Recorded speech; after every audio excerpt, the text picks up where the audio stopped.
নমস্কার বন্ধুরা, welcome to my YouTube channel. আশা করি তোমরা সকলে খুব ভালো আছো।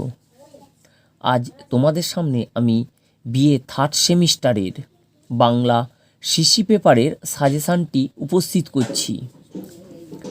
যদিও এটা 2024 সাল, কিন্তু তোমাদের পরীক্ষা 2023 সালের, অর্থাৎ প্রশ্নপত্রের ওপরে তোমাদের 2023 বলেই লেখা থাকবে।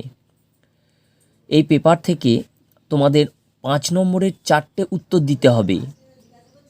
আমি সাজেশানে 8টি দিলাম এবং তোমাদের 10 নম্বরের উত্তর দিতে হবে 2টি।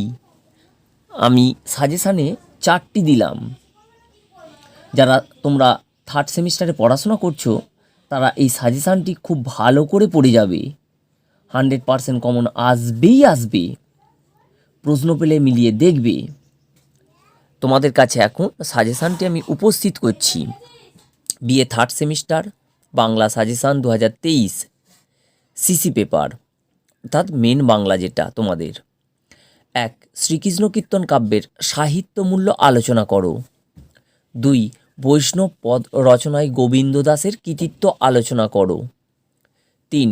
ঐতিহাসিক নাটক রচনায় মধুসূদন দত্তের কৃতিত্ব লেখো। 4. প্রকৃতির চিত্র অঙ্কনে জীবনানন্দ দাশের কৃতিত্ব লেখো।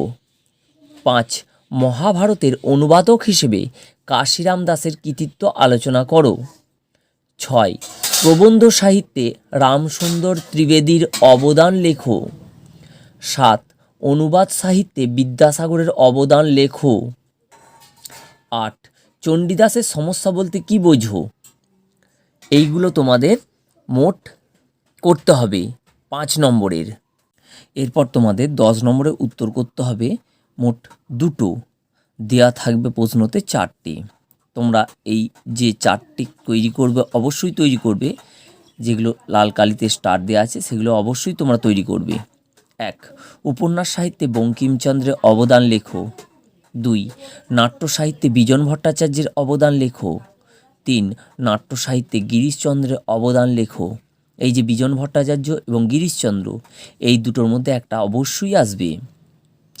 আর করবে উপন্যাস সাহিত্যে রবীন্দ্রনাথ ঠাকুরের অবদান লেখো। পারলে গদ্য সাহিত্যে রামমোহনের অবদান লেখো এবং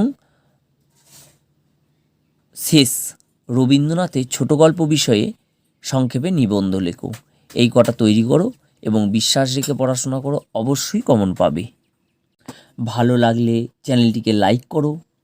চ্যানেলে নতুন হলে চ্যানেলটিকে সাবস্ক্রাইব করতে একেবারে ভুলো না এবং বন্ধুদের সকলকে শেয়ার করো। সকলে উপকৃত হবে। পরের ভিডিও পাওয়ার জন্য অপেক্ষা করো। আজকের মতো বিদায়। নমস্কার।